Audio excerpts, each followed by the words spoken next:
The afternoon sun was blazing outside, yet the interior of the Blackwell estate felt strangely cold, as if the walls themselves repelled warmth. Golden light filtered through tall windows draped in sheer curtains, but it only deepened the long, uneasy shadows pooling across the marble floor. Lena tightened her grip on Ethan's arm as they stepped into the foyer. She had expected to be nervous, but not like this.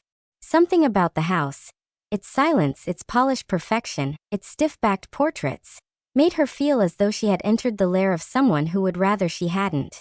As they walked toward the sitting room, a housekeeper passed them with her eyes fixed on the ground. Yet Lena caught the quick, almost frightened glance the woman shot her. Fast, skittish, and apologetic, as though she knew something Lena didn't.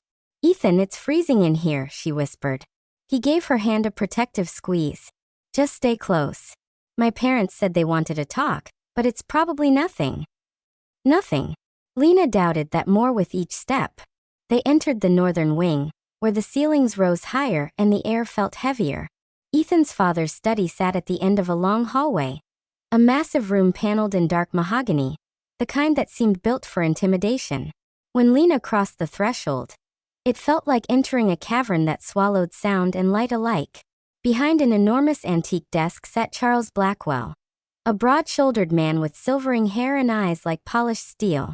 They reflected nothing, not interest, not warmth, not even annoyance, only a cold, appraising vacancy. Beside him stood his wife, Margaret, rigid as a carved figurehead, hands folded in front of her immaculate dress. "Sit down," Charles said without so much as a nod. Ethan moved quickly, pulling out a chair for Lena before remaining on his feet. She sat with stiffness she couldn't hide, painfully aware of her plain dress in a room where everything seemed designed to broadcast wealth. Charles leaned back, fingers steepled over his chest. "There will be no family dinner today," he said. "We have a matter to address." His gaze, sharp as a blade, drifted directly to Lena. She felt it like a weight pressing down on her lungs. "I'll be brief," Charles continued. "Ethan, I raised you to understand the responsibilities that come with being a Blackwell. I can provide you with everything you will ever need, provided you honor the standards that built this family." His eyes swept over Lena in one slow, dismissive motion. "To be clear, she is not one of those standards." Lena's stomach twisted. She clasped her hands tightly on her lap, so no one would see them tremble. Ethan's jaw tensed. "Dad." "No," Charles cut sharply. "A woman of her background? Absolutely not. I will not see my son, my successor, drag our name down with a small-town nobody." Lena's breath caught. She looked at Ethan, silently begging him not to let this escalate, but also fearing he might say nothing at all. But he did speak, and his voice burned. "I'm not interested in your approval," Ethan said, moving behind Lena and placing both hands on her shoulders. "I love her, and you don't get to insult her." Charles's eyes narrowed, finally showing emotion, anger. Margaret's lips formed a thin line. "Ethan," she said gently, "you're emotional. You don't understand what you're choosing." "Yes, I do." He exhaled, steady and certain. "We're expecting a baby." The room froze. Charles's chair scraped harshly against the floor as he shot to his feet. For a terrifying moment, Lena thought he might actually throw the heavy glass decanter sitting on his desk. Before he could speak, Margaret stepped forward with a soft, brittle smile. "My dear boy," she said, "this isn't a tragedy. These mistakes can be resolved. Easily. Quietly. And we'll make sure no stain touches your reputation." Lena's breath broke. She covered her face with both hands as tears slipped through her fingers, silent, desperate, humiliated. She had feared rejection. Yes, but this cruelty, the suggestion that their child was a blemish to be erased. She couldn't bear it. Ethan wrapped his arms around her, holding her trembling body against his chest. "Enough," he said louder now. "I meant what I said. I love her. I love our child. I will not abandon them. Not for you. Not for anyone." Charles slammed his fist onto the desk. The decanter rattled, water sloshed violently, and the crystal glasses chimed like shrinking bells. "So be it," he roared. "If you walk out of this house with her, you walk out with nothing. No inheritance, no assets, no support. You want to live like peasants? Go. rot in poverty together." Ethan didn't wait for him to finish. He pulled Lena to her feet, wrapped an arm around her, and led her out of the study without another word. They passed the housekeeper again, pale and startled, as they strode toward the exit. Ethan pushed the front door open and slammed it shut behind them so hard the windows rattled. Outside, the sun was bright, warm, but everything inside both of them felt stormed and shaken. They didn't speak as they walked to their small car. They didn't need to. What had broken behind them was irreversible. What they carried with them now was all they had left, and all they could rely on. The drive back to their apartment passed in heavy, suffocating silence. The world outside the windows moved in color and motion, cars rushing by, neon signs flickering to life, people laughing on sidewalks, but none of it reached Ethan or Lena. They sat side by side, close enough to touch, yet both wrapped in their own grief. When they stepped inside the apartment, bare walls, mismatched furniture, a window that rattled in the wind, it suddenly felt like the only safe place left on earth. Ethan shut the door behind them and leaned against it, shoulders slumped, as though the fight with his parents had drained the last of his strength. His face was pale, torn between rage and heartbreak, between the finality of what he'd done and the terror of what came next. Lena approached him slowly, her steps light, hesitant. She hadn't cried since the mansion. Now she felt hollow, as if her tears had been swept out of her and replaced by something heavier than grief, responsibility.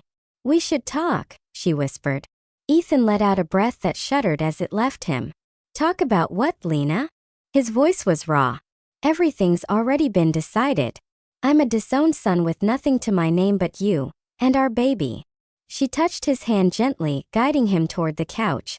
"That's not nothing."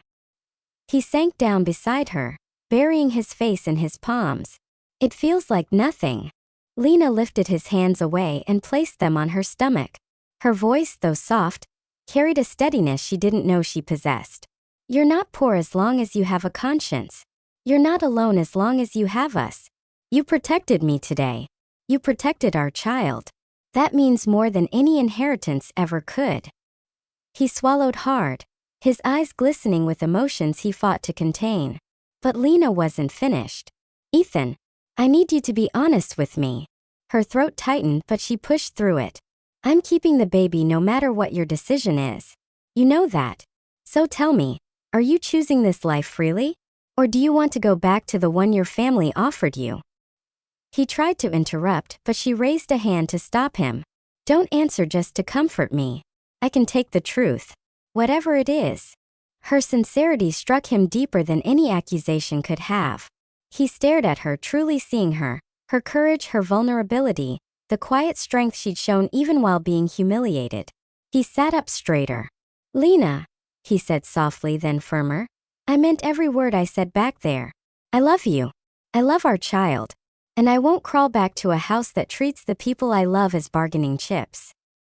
He stood abruptly, pacing in the small space like a man who just found his footing after stumbling in the dark. "I'm done living under my father's shadow. I'm done letting him make decisions for me. And I'm done pretending that money means more than a family." Lena watched him, relief and admiration washing through her. After a moment, Ethan stopped pacing, his expression shifting as if he'd suddenly remembered something important. He crossed the room, knelt beside their old TV stand, and pulled out a heavy metal box Lena had never seen before. He set it on the table. When he opened it, bundles of bills filled the inside like bricks of a tiny, improvised fortress. Lena gasped. "Where did you?" Ethan offered a small, almost shy smile. "While I was in college, my parents sent me more money than I needed. I saved what I could. Figured someday I might need it." She stared at the money, more than she'd ever seen in her life, and then at him. "It's enough for us to get started?" "For a while, yes," he said. "It won't last forever, but it gives us a little time to breathe, a little time to plan." He closed the lid gently, as if sealing a pact between them. Lena folded herself into his arms. For the first time since leaving the mansion, she felt her heartbeat slow to something close to normal. Ethan held her tightly, his breath warm against her hair. No mansión, no inheritance, no gilded future laid out for them. But they had a beginning. Their beginning messy, fragile, terrifying, and absolutely theirs. And come what may, they would face it together. The next morning arrived quietly. Lena woke before Ethan, curled against his chest, his arm draped protectively over her waist. The early light seeped through the thin curtains, painting soft lines across the bedroom walls. For a moment she let herself stay there, still warm, safe. But her stomach turned with a wave of nausea, sharp and overwhelming. She clamped a hand over her mouth and rushed to the bathroom. When the retching stopped, she sat against the cool tile floor, breathing through the last tremors. A soft knock followed. "Lena." Ethan's voice was thick with sleep and worry.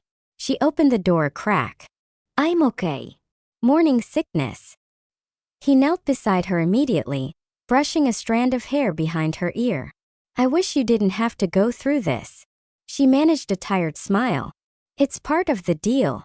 Ethan rested his forehead gently against hers. "We'll get through it. I promise." There was a pause, long, warm, and quiet. But then the world returned, and with it, reality. They needed money. They needed stability. They needed a plan. Later that morning, Ethan stood at the kitchen counter, pouring cereal into 2 mismatched bowls. Lena sat across from him, a blanket wrapped around her shoulders, her gaze drifting toward the metal box of savings resting on the coffee table. "How much do we have exactly?" she asked. "About 21,000, he said. It was a lot. And yet, not nearly enough for a lifetime. "We need to stretch it," she murmured. "We will." Ethan sat opposite her. "But it's time I found a job." Lena frowned. "You just graduated. You don't even have a resume ready." "I'll make one today." He took her hand. "And you're not working. Not while you're pregnant." She stiffened. "Ethan, I'm not saying you can't," he said gently. "I'm saying you don't have to. I want you safe, healthy. That's my priority." She felt a wave of emotion she hadn't expected, gratitude mixed with guilt. "Then we'll figure it out together," she whispered. They spent the day planning. Ethan at the old laptop typing up applications, adjusting his resume. Lena on the couch researching clinics, prenatal vitamins, budgeting, anything she thought they might need. Every so often they exchanged a glance, soft, reassuring, and full of shared determination. But by evening, tension had begun to creep in. Ethan had submitted 16 applications. 16. And he'd only received automated acknowledgments in return. He tossed the laptop onto the couch with a frustrated groan. "They want experience I don't have. Or references I won't get from my father's companies." Lena stood and wrapped her arms around him from behind. "It's only been 1 day. I should be doing more." His voice cracked on the edge of anger. Not at her but at himself. "You are doing more," she said softly. "Ethan, you gave up everything for us. Let the world catch up to your decision." He leaned back into her embrace, his breathing calming slowly. "Come on," she whispered. "Let's get some air." They walked through the neighborhood as night settled in. The streetlights flickered to life one by one, casting warm pools of light on the cracked pavement. Children played somewhere in the distance. A few windows glowed with soft yellow light. Ethan and Lena walked hand in hand, shoulders bumping occasionally, the world around them ordinary yet strangely comforting. "We'll make a good life," Lena said, more confidently than she felt. Ethan squeezed her fingers. "We will." Then he stopped walking. "Lena," he said quietly, "I want to marry you." Her breath caught. She turned to face him fully. "I don't have a ring," he said, looking down at her with a mixture of shame and sincerity. "I don't have money for a ceremony. I don't have anything to offer you except a future I'm still trying to build." She placed a hand over his heart. "You're offering me the man I love," she whispered. "Everything else will come later." His throat tightened. "Then is that a yes?" "It's a yes," she replied, soft and certain. Ethan pulled her into him tightly, burying his face in her neck, overwhelmed by relief, by love, by the weight of choosing each other in a world that doubted them. They held each other under the lamplight, the chill wind brushing past them. But for the first time since leaving the Blackwell mansion, they felt whole. Tomorrow would be hard, the future uncertain. But tonight they had hope. The following week unfolded in a blur of small triumphs and quiet disappointments. Ethan received a few polite rejections, a handful of "we will keep your resume on file," and one request for an interview that was later rescinded when they asked for a reference he couldn't provide. Every time his phone buzzed, his heart jumped. Hope, frustration, hope again. Lena watched him silently, feeling each disappointment as if it were her own. But she also noticed the way he kept going, submitting more applications, rewriting his resume, learning new skills online late into the night. He was fighting for them. That mattered more than any paycheck. Still, there was a growing tension beneath their progress. Because life was getting harder. One afternoon, Lena sat on the edge of the bathtub shaking. She had felt dizzy all morning, lightheaded, nauseous, and unusually drained. She told herself it was normal, that pregnancy was unpredictable. But when she pressed a hand to her stomach, she felt a sudden tightening, a sharp cramp that left her breathless. Her chest tightened with panic. Not now. Not again. Please no. Ethan, she called, her voice thin. He rushed in immediately, dropping the stack of papers he'd been organizing on the way to the post office. What's wrong, Lena? What's happening? She tried to steady her breathing, but her fingers trembled uncontrollably.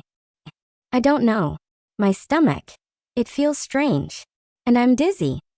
Ethan knelt in front of her, gripping her hands firmly. His face went pale. We're going to the clinic. Now. No, she said quickly, shaking her head. We can't. We haven't scheduled anything yet, and we haven't figured out insurance. Lena, Ethan said, firmly but gently. You and the baby come first. Always. He grabbed her coat and guided her toward the door. The clinic waiting room smelled faintly of antiseptic and lavender. Lena sat beside Ethan, leaning against his shoulder as her body slowly relaxed. The cramps had faded, but fear still gripped her chest. A nurse called her name, and Ethan held her hand tightly as they followed her through the hallway. After a brief exam, the doctor, a calm middle-aged woman with warm eyes, smiled reassuringly at them. Good news, she said. Your baby is fine. What you experienced is fairly common in early pregnancy. Uterine stretching, dehydration, and stress can cause strong cramping. Lena exhaled shakily as Ethan's shoulders dissolved in relief. But, the doctor added gently, you need to take care of yourself. Stress takes a toll. I strongly recommend regular prenatal visits. Ethan nodded immediately. We will. Absolutely.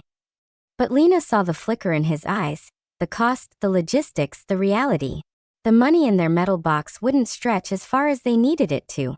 Still, he placed a protective arm around her and said, We'll make it work. And she believed him. They left the clinic holding tighter to each other than before. On the walk home, Lena's steps were slow, her body tired but steadier. Ethan, she said softly, I'm sorry. So He stopped walking. Lena, you scared me. But you didn't do anything wrong. I'm making everything harder for you. He cupped her cheeks, forcing her to meet his eyes.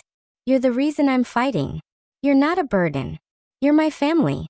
Her eyes blurred with emotion. She leaned into him, letting his certainty anchor her. But as they walked, Ethan's expression slowly shifted to something heavier, more thoughtful. Lena, he said, I've been thinking, maybe we should move. She blinked. Move? Where? To a cheaper place. Or somewhere closer to job opportunities. Or, he hesitated, somewhere safer for the baby. Lena looked up at the sky, gray clouds gathering like a warning. The idea scared her, but she also understood the necessity. We'll go wherever we need to, she said. He nodded, relieved but still troubled. Then his phone buzzed. He glanced at the screen, then froze. Lena's heart skipped. Ethan? Who is it? His face went rigid, cold. My father. He stared at the number as it continued to ring. Lena watched his jaw clench, the muscles tightening like someone fighting old ghosts. He let it ring twice more. Then, with a breath that trembled, he answered. Ethan, came Charles Blackwell's voice, calm, controlled, dangerous. We need to talk. Ethan's hand tightened around Lena's. What do you want? Ethan asked, his voice flat. There was a pause on the other end. I want you to come home, Charles said, but the tone made it clear. This wasn't an invitation. It was a summons. And Ethan knew it. Lena felt a cold shiver creep up her spine. Because this was the first crack. The first tremor. In the fragile life they were trying to build. And it would not be the last. Ethan didn't speak for several seconds. The cars passing on the street seemed to fade into silence. Even the air felt still, heavy with the weight of the moment. Lena watched his face tense, his knuckles blanching where he clutched the phone. Finally, he said, "I'm not coming back." Charles Blackwell's voice flowed through the speaker, smooth but edged with something sharp. "You will. You and I both know that. I meant what I said. I'm done with that house, and I'm done with you controlling my life." Another long pause. Then Charles said quietly, "You're being reckless. And reckless men don't make good fathers." Lena flinched as if the words were aimed at her. Ethan's expression iced over. "Say what you want about me, but leave her out of this." "I'm not involving her," Charles replied. "Your situation has already done that." The contempt was unmistakable. Lena's heart twisted painfully, but Ethan stepped closer to her, hand wrapping protectively around her shoulder as if Charles could reach through the phone. "What do you want?" Ethan repeated, colder now.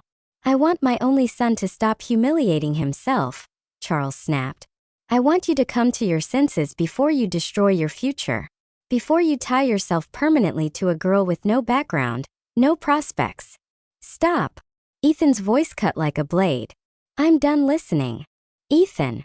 His father's tone changed abruptly, grow colder, controlled.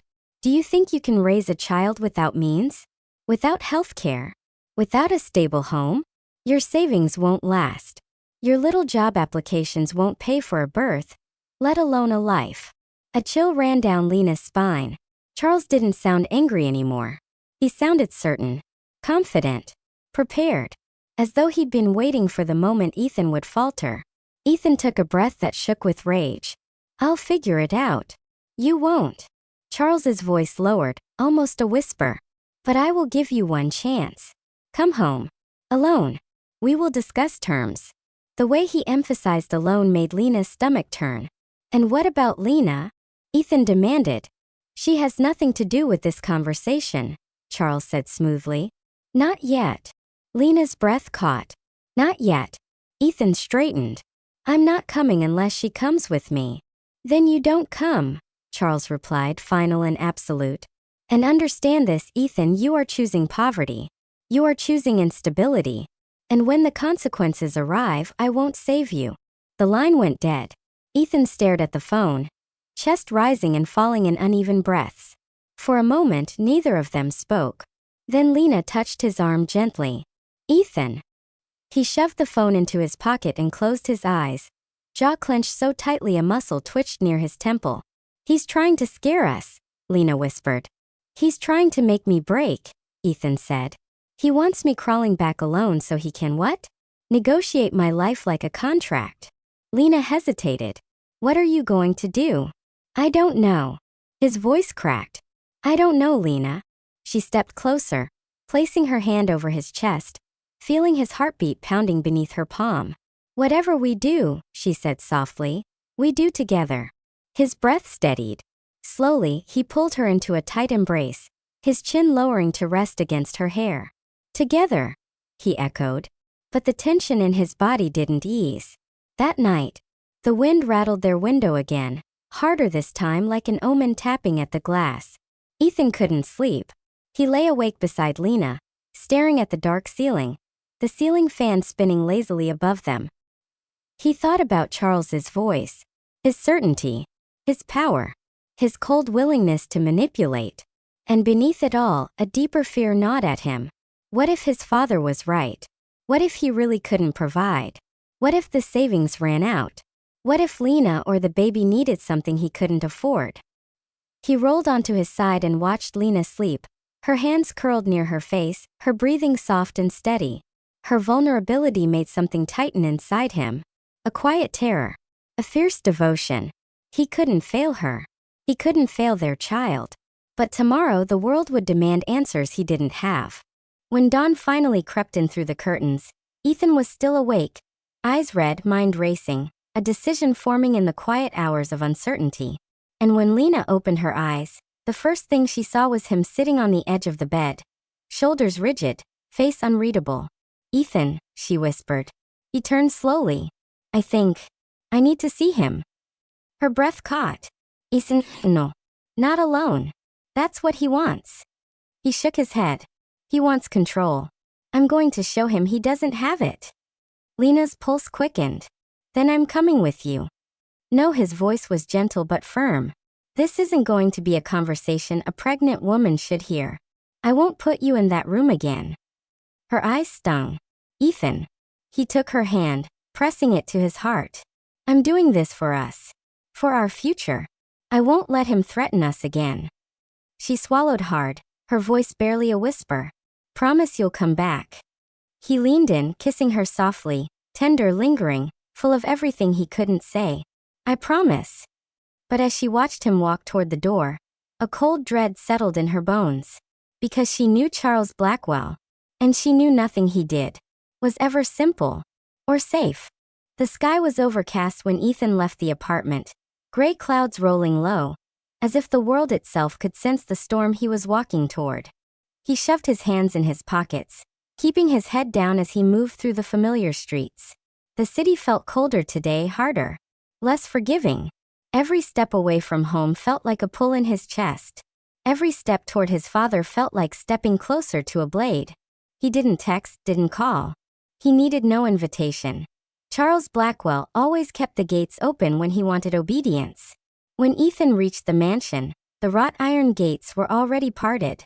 The cameras swiveled to track him as he walked through. The gravel crunched under his shoes with a sound that reminded him too much of childhood. Following his father's footsteps, never quite catching up. Not this time. Not anymore. He rang the doorbell only out of courtesy. The housekeeper opened it immediately, eyes down, shoulders tight. She stepped aside, avoiding his gaze entirely. "Sir is in his study," she murmured. Of course he was. Ethan walked the long hallway, the same one he had stormed down when he left, Lena crying in his arms. That memory fueled him now, kept his spine straight even as dread gnawed his edges. When he entered the study, Charles was standing by the window, hands clasped behind his back. The room was quiet except for the ticking of the antique clock. "You came," his father said without turning. Ethan shut the door behind him. "You wanted to talk. I'm here." Charles turned slowly, expression unreadable. "Tea," he offered curtly.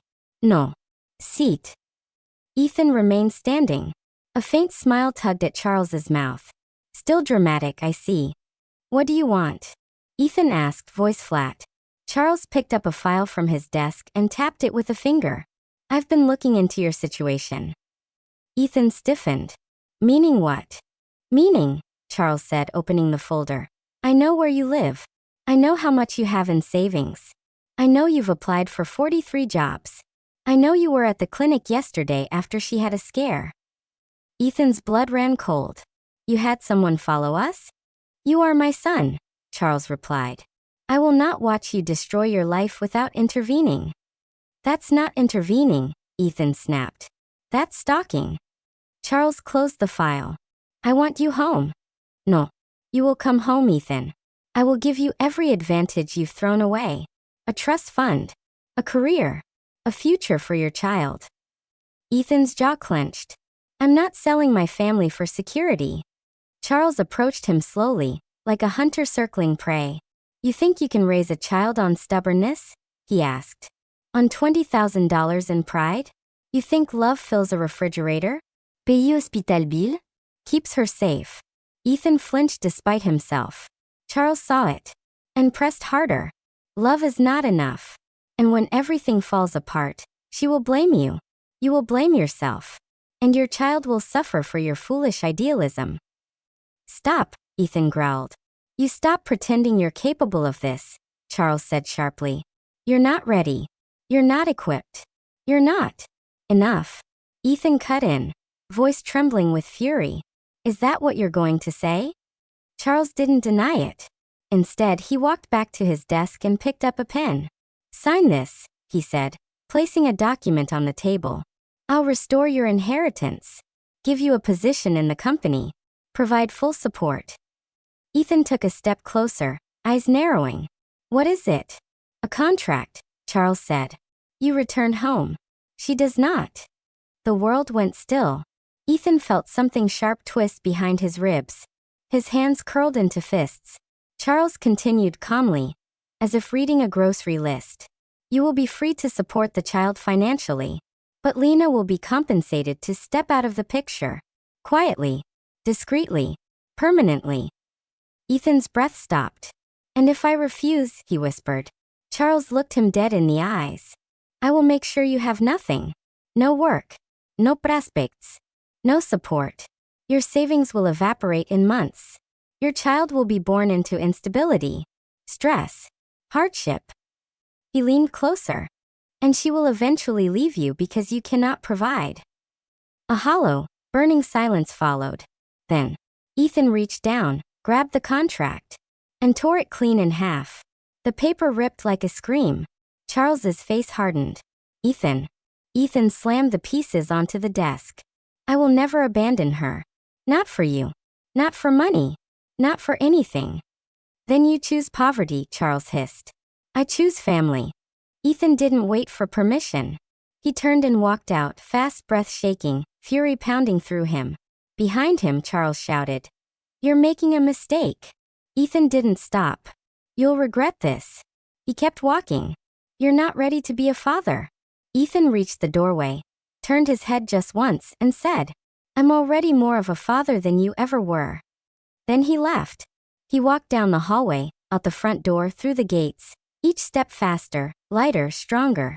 He wasn't the boy he had been when he left this house with Lena in his arms. He was something else now. Something harder. Something willing to fight. He didn't know what would come next. He didn't know how they would survive. But he knew one thing with burning certainty. Lena was his future.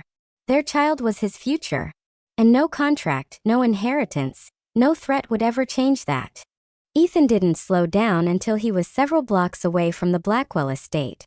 His breath was ragged, his heart pounding hard enough to hurt. He didn't cry. He didn't shout. But there was a tremor in his hands he couldn't stop. Rejecting his father face to face felt like ripping free of chains he'd worn so long he'd forgotten they were there. But the freedom came with a price, one he felt settling onto his shoulders like a crushing weight. By the time he reached the bus stop, the sky had turned darker, thunderheads building over the city. The cold wind pressed against him, tugging at his clothes, whispering warnings he refused to hear. He boarded the bus, and his phone buzzed. Lena. He answered immediately. Ethan, are you okay? Her voice was tight, fear wrapped inside fragile calm. He swallowed. I'm coming home. There was a pause, and then a breath of relief he could practically feel through the phone. What happened? Did anything? I'll tell you everything when I get there, he said softly. But Lena, I need you to know I didn't agree to anything. Nothing. I walked out. There was no hesitation in her reply. I knew you would. Her trust steadied him more than she could ever know. I'll be home soon, he promised. He hung up before she could hear the tremor he was still fighting. Back at the apartment, Lena paced the living room, wringing her hands. The moment Ethan had left that morning, her stomach had twisted into knots. She knew he was capable. She knew he was strong. But Charles Blackwell, he was a man who crushed people without raising his voice.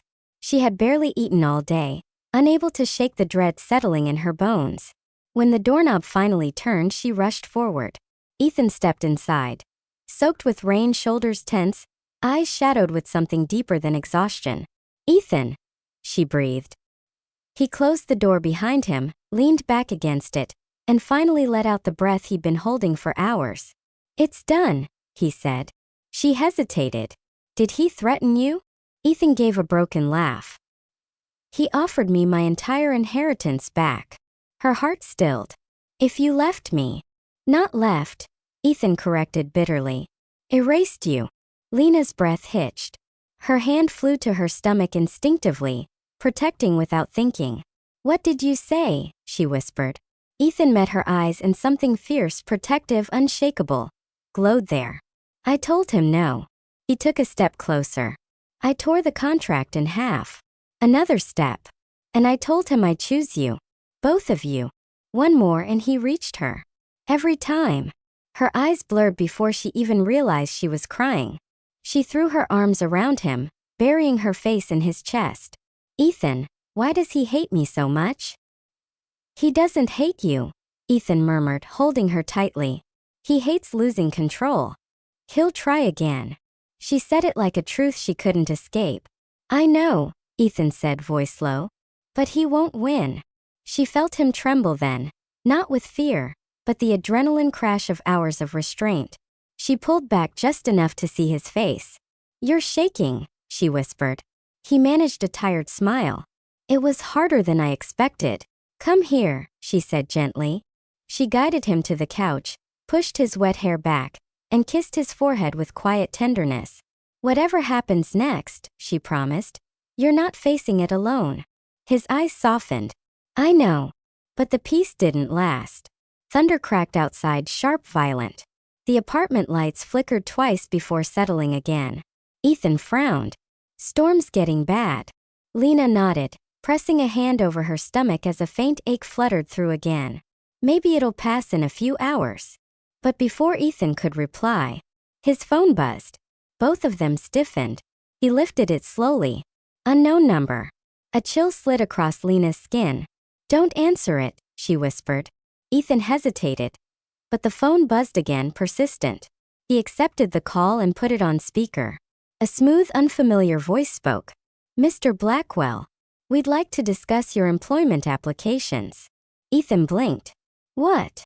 The voice continued politely, too politely. In light of new information, several companies have reconsidered your submissions. We regret to inform you. Lena's heart sank. Ethan's jaw clenched. One after another, the rejections began to arrive. Emails, automated messages, calls. Not from places he applied to today. Not by chance. But all at once. All in the same hour. All after one meeting with his father. Charles wasn't sabotaging him tomorrow. He'd already begun. Ethan stared at the screen, his expression hollowing, realization settling in like ice. He's blacklisting me, Ethan whispered. He's cutting off every opportunity, every option. Lena grabbed his hand immediately. We'll find another way. But Ethan's voice came out tight. He's not trying to hurt me, Lena. He looked up, eyes darkening with fear for the first time.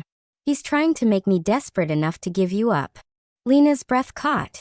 Outside, thunder shook the building, violent, relentless. Inside, Ethan pulled her into his arms, holding her like a shield against a world closing in. He didn't know yet how they would survive this, or what Charles Blackwell's next move would be. But he knew one thing. The storm had only begun, and they would have to weather it together. The storm had passed by morning, leaving the city washed clean but quiet, as though holding its breath. Lena woke early, her body heavy, but her mind oddly calm. Something had shifted in the night. Not the world around them, but her understanding of it. Charles Blackwell had declared war. Not with guns or fists, but with influence, connections, whispers behind closed doors. Still, Lena had lived long enough to know something about powerful men. They underestimate the people they consider beneath them, and that was going to be his mistake. That afternoon, Ethan tried to hide how hard he was taking the rejections. He moved around their small apartment quietly, cleaning, fixing the loose cabinet hinge again, standing too long by the window as if waiting for something to change outside. Lena watched from the kitchen doorway. He was unraveling, but silently, the way men often do when pride and fear collide. She approached him gently, placing a hand on his back. We'll figure this out, she murmured. He turned, forcing a smile. I know. I just didn't expect him to move this fast. He's scared, Lena said simply. That caught Ethan off guard. Of what? Of losing you, she replied. A man like your father doesn't know how to love, so he controls instead. If control slips, he panics. Ethan exhaled slowly. You make it sound almost logical. It is logical, she said with a faint smile. Twisted but logical. He pulled her into his arms then, resting his chin atop her head. I don't deserve you. Yes, you do, she whispered. And more. A knock interrupted them. Ethan stiffened. Lena froze. It was too early for mail deliveries. Too unexpected for neighbors, They hardly knew anyone. Too soon for Charles. And too subtle. Ethan approached the door slowly. When he opened it, a tall man in his 50s stood there, built broad like an old dock worker, wearing a deep blue windbreaker and a warm but reserved smile. "Morning," he said. "Is this where Lena Foster lives?" Lena stepped forward cautiously. "Yes, that's me." The man nodded. "I'm Mark Linden. I own the corner grocery on 8th Street. Lena blinked. I know that shop." "You should," Mark chuckled. "You worked there for a few months last year." Recognition hit her slowly. He had been the one who'd hired her back then, before the pregnancy, before everything. "I came by because someone dropped off a box of samples yesterday," Mark continued, turning to Ethan, "and said you made them." Ethan's brows knit. "Samples?" Mark held up a small insulated bag. Inside were 3 neatly wrapped wheels of cheese, Ethan's experiments. Properly aged. Properly labeled. And far better than anything he'd made yet. Lena gasped. "Ethan, these are from last winter before we moved." Ethan blinked, stunned. He had forgotten they existed. "I tried them," Mark said, voice turning serious. "And kid." He looked Ethan in the eyes, businesslike now. "They're good. Really, really good." Ethan swallowed. "Thank you, sir, but Let me finish," Mark cut in. "I've been in food retail for 20 years. I've tasted a lot. Most of it mediocre. What you've got here, this is special." Ethan's heart kicked. Hard. "And I've got a proposition for you," Mark added. "Not charity. Not pity. Business." Lena felt a pulse of hope she tried desperately not to show. "What kind of business?" Ethan managed. "I want to stock your cheese," Mark said. "All of it. Every batch you can make. I'll put it front and center, local artisan label, premium tier. People will pay for quality." Ethan stared, speechless. "Now, I know starting production isn't cheap," Mark continued. "So here's the deal. I'll cover your first order up front. Enough to buy ingredients, supplies, whatever you need." Ethan's voice cracked.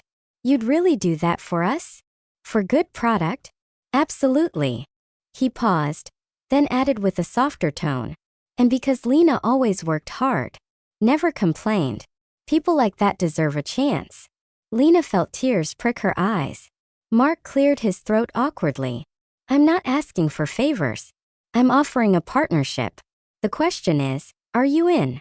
Ethan didn't answer immediately. Instead, he looked at Lena.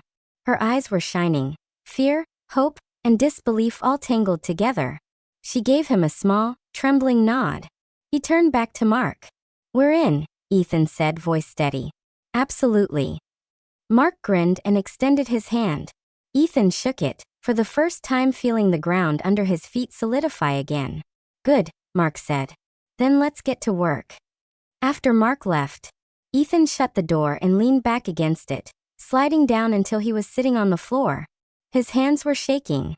"Lena," he whispered, laughing in disbelief. "Did that actually happen?" She knelt beside him, touching his cheek. "Yes," she breathed. "It did."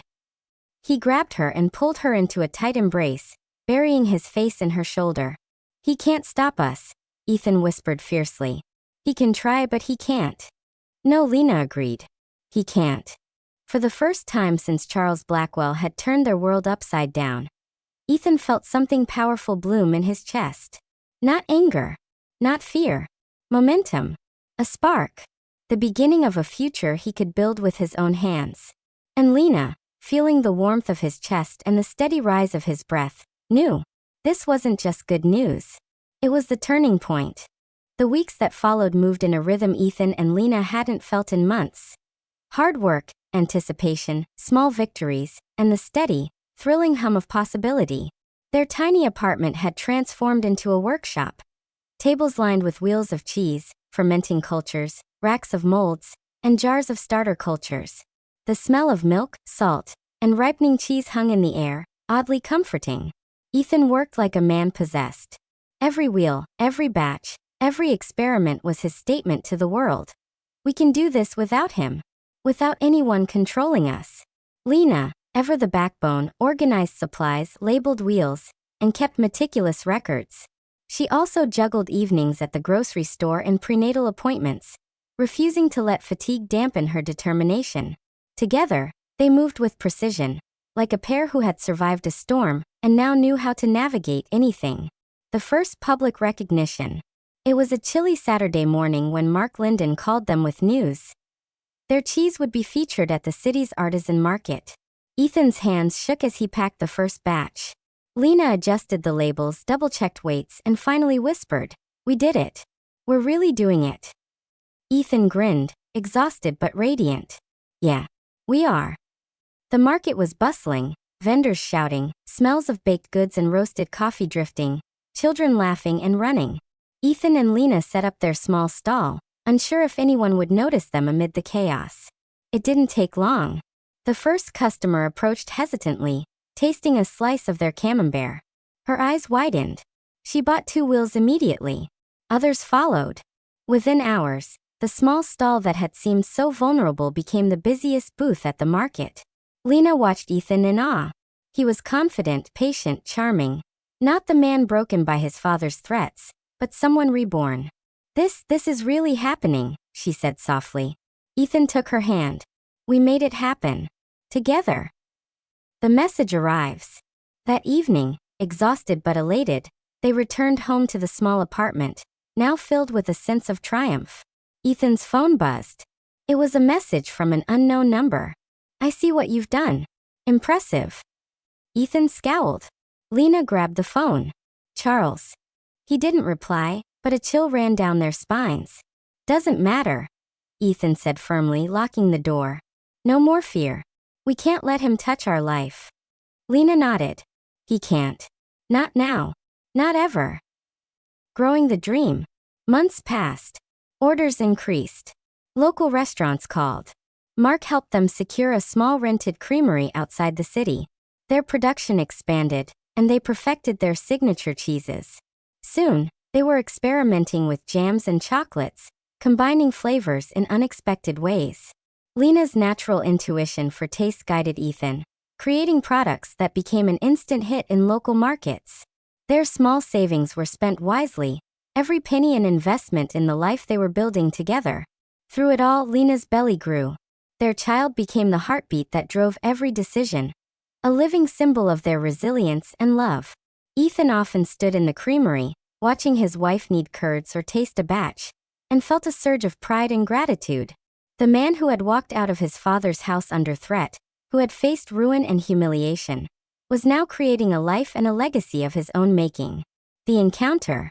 One crisp autumn afternoon, as they prepared for another market, a familiar black luxury car rolled slowly past their creamery. Charles Blackwell's face appeared in the window. He was silent, eyes scanning the property, the operation, their workers, and finally resting on Ethan. Ethan stepped forward, unafraid, holding Lena close.